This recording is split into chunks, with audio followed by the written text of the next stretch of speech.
Hello and welcome back to my channel. This is me Iram Gul and you are watching my YouTube channel Chemtracks by IGM. In our previous lecture, we have done detailed discussion on cell organization and different organelles present in cell structure. Today, we are going to discuss about the cellular transport. Cellular transport is basically the movement of compounds or molecule across the membrane of the cell is referred to as the cellular transport. The purpose of cellular transport or cell transport is basically to maintain the homeostasis of the cell, to take in or release the compounds as per the biological needs of the cell, allows the cells to regulate the characteristics of transport across the membrane. Cell transport may be divided into two categories, that those that require energy, that is basically the passive transport, and those that do not require energy is called as the active transport. Various kinds of molecule can move in and out of the cell during the cellular transport. Molecules and ions that are transported across the plasma membrane are glucose, sodium ion, calcium ion. In eukaryotic cells, transport of protein, messenger RNA, calcium ion, ATP across the membrane bounded intercellular compartments such as the nucleus, endoplasmic reticulum, and mitochondria. The lipid bilayer of the cell membrane is freely permeable to water molecule as well as small uncharged molecules like oxygen and carbon dioxide. So there are two main types of cellular transport. One is active transport and the second one is passive transport. Passive transport need energy for the transportation of molecules and particles. Active transport don't require any energy for the transportation of molecules. Active transport is further categorized into two categories. One is endocytosis and the second one is exocytosis. Similarly, passive transport is also divided into further three categories or types. One is diffusion, second is facilitated diffusion, and the third one is the osmosis. So let's discuss the active transport first. Active transport is the process in which cell needs to utilize energy for transport of molecule. This process actively moves molecule to where they are needed. Movement of molecule take place against the concentration gradient, that is from an area of lower concentration to the area of higher concentration. So molecules are basically moved from the area of lower concentration to the area of higher concentration.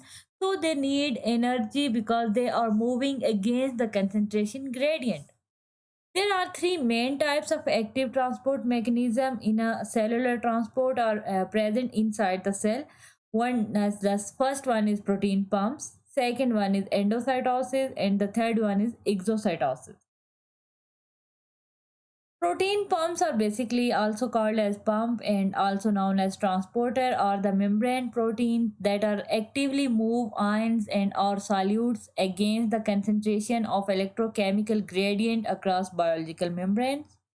Pumps generate a membrane potential by the creating an electrochemical gradient across the membrane. Ion pumps can be distinguished from ion channels on the basis that ion pumps actively transport ions against a concentration gradient, while ion channels allow ion to pass or ions to passively flow down to concentration gradient. Pumps can be classified as either primary, secondary active transporter based on the method they use to move ions across the gradient. They may be classified as the primary active transporter.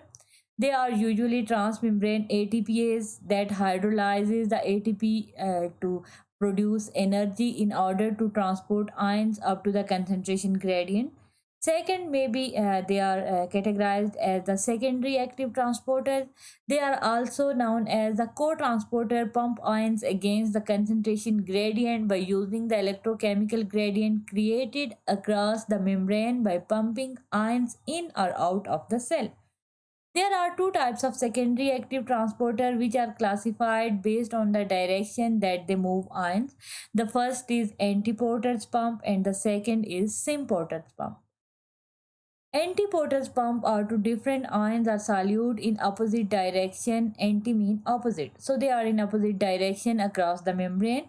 One moves with a concentration gradient, that is a normal concentration gradient, from the area of high concentration to the area of low concentration, which powers the movement of other against the gradient, that is basically from the low concentration to the high concentration.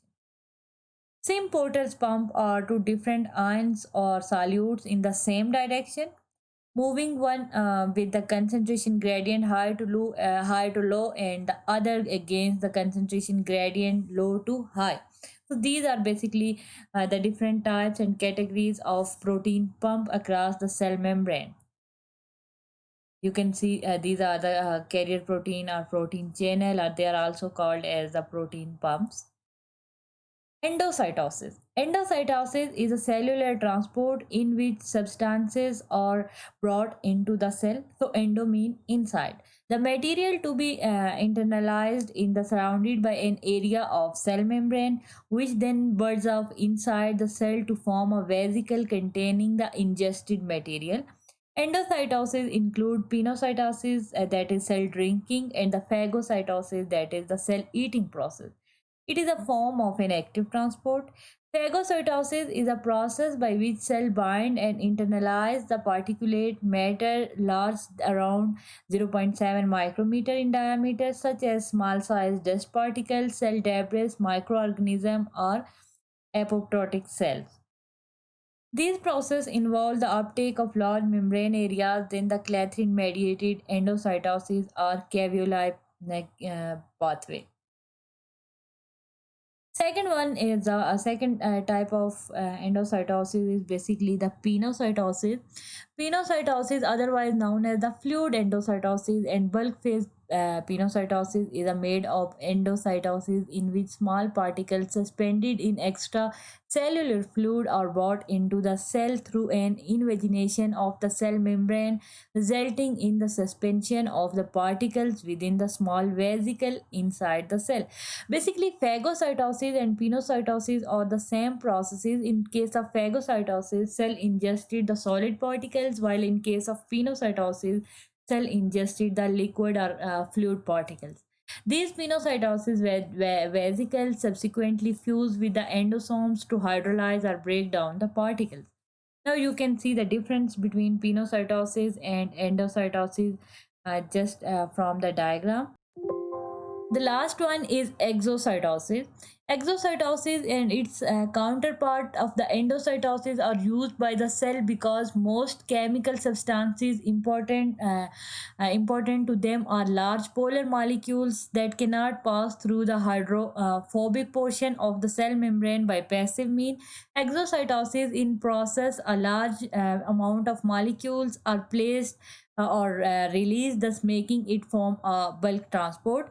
In exocytosis, membrane bound secretory vesicles are carried to the cell membrane, and their contents, that are water soluble molecules, are secreted into the extracellular environment. So, exocytosis is basically the secretion process of the cell. This secretion is possible because the vesicle transiently fuses with the plasma membrane. This is basically a pictorial representation of endocytosis and exocytosis. Endocytosis is basically the movement of particle inside the cell, while exocytosis is the movement of particles from the cell to the outer environment. So these are the some basic concept about the cellular transportation of the particles around cell membrane.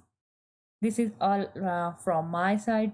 Okay, and thank you for watching my lecture, and thank you for watching my channel.